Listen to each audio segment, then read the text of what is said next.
घर्षण मात्र से अपनी भावनाओं की ईंध भेज रहा है। 4 बोतल वोडका काम मेरा रोज का ने भारत का भविष्य तबाह कर रखा है। हम ना एक ऐसे समाज में जीते हैं जहां लड़कों से बात करता देख जो भाई हड़काते हैं, लड़कों से बात करता देख जो भाई हड़काते हैं, वही भाई अपनी गर्लफ्रेंड के किस्से घर में हंस हंस कर सुनाते हैं। और मैं बता दूं, महिला सुरक्षा के मामले में हम आज भी चौथे नंबर पर आते हैं।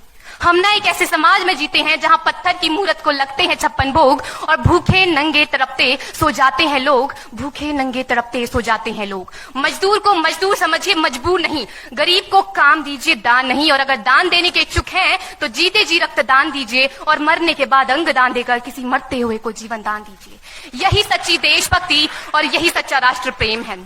ना सरकार मेरी है ना रब मेरा है, ना सरकार मेरी है ना रब मेरा है, और ना ही ये बड़ा सा नाम मेरा है। बस इतनी सी बात का गुरूर है मुझे कि मैं भारत की हूँ और ये भारत मेरा है और ये भारत मेरा है।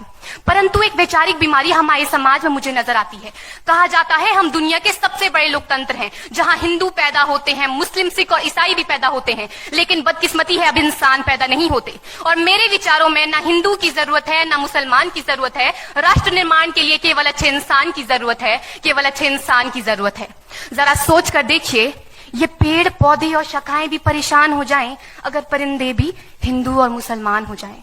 एक शैक्षणिक बीमारी भी हमारे समाज में मुझे नजर आती है और बड़े ही आश्चर्य की बात है, जिस देश ने पूरी दुनिया को तक्षशिला और नालंदा देकर के विश्वविद्यालय शिक्षा की बुनियाद रखी, आज विश्व के 100 सर्वश्रेष्ठ विश्वविद्यालयों में हमारा एक भी विश्वविद्यालय खड़ा नहीं हो पाता। जहां एक और हमारे पास IIT, IIM और NIT जैसे शिक्षण संस्थान हैं, तो वहीं दूसरी ओर इस देश के गरीबों को बेरोजगारी की जमात में खड़ा करने के लिए उनके हाथ में सर्व शिक्षा अभियान का झुंझुना पकड़ा दिया जाता है। और मैं बता दूं, इस शैक्षणिक बीमारी का केवल एक कारण वो ये कि हमारे देश की शिक्षा नीति केवल 2 तरह के लोगों के लिए बनती है। पहले वो जो विद्वान हैं और दूसरे वो जो धनवान हैं।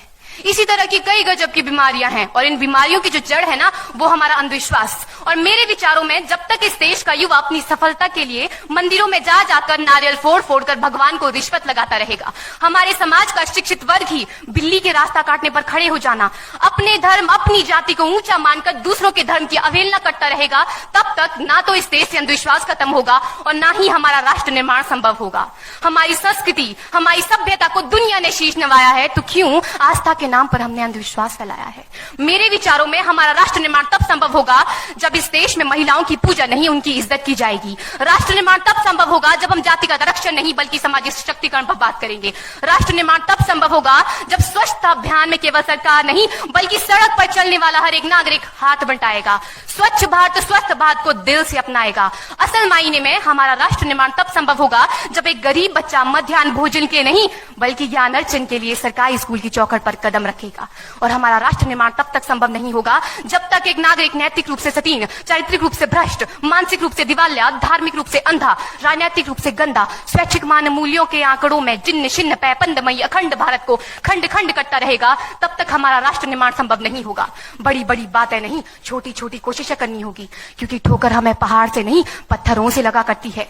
I being an Indian, I being a student, I being a symbol daughter of this motherland feel proud to be an Indian। और मैं सैल्यूट करना चाहूंगी सरहद पर दिन रात हमारी रक्षा के लिए खड़े हर उस जवान को, इस देश की पुलिस, प्रशासन और किसान को, और इस देश के हर उस व्यक्ति को जो अपना काम पूरी ईमानदारी, पूरी मेहनत और पूरी लगन से करते हैं, जिनके बिना राष्ट्र निर्माण की कल्पना करना भी असंभव सा लगता है। और आज इस मंच पर पूरी जिम्मेदारी के साथ मैं भारत की बेटी ये कहती हूं कि हमारा राष्ट्र निर्माण तब संभव होगा जब हम सभी, मैं, आप, हम सब मिलकर प्रयास करेंगे, क्योंकि हमारे देश की जिम्मेदारी नहीं है हमें आगे ले जाने की, हमारी जिम्मेदारी है अपने देश को आगे ले जाने की, अपने राष्ट्र को आगे ले जाने की, अपने वतन को आगे ले जाने की। तो अंत में मैं बस यही कहना चाहूंगी, मेरा हिंदुस्तान महान था, महान है, महान रहेगा। मेरा हिंदुस्तान महान था, महान है, महान रहेगा। होगा हौसला सबके दिलों में बुलंद तो एक दिन पाकिस्तान भी जय हिंद कहेगा। पाकिस्तान ही क्यों, सारा जहान जय हिंद कहेगा, क्योंकि सारे जहां से अच्छा हिंदुस्तान हमारा,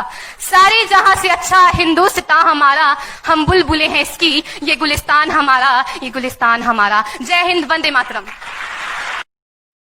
Share chat.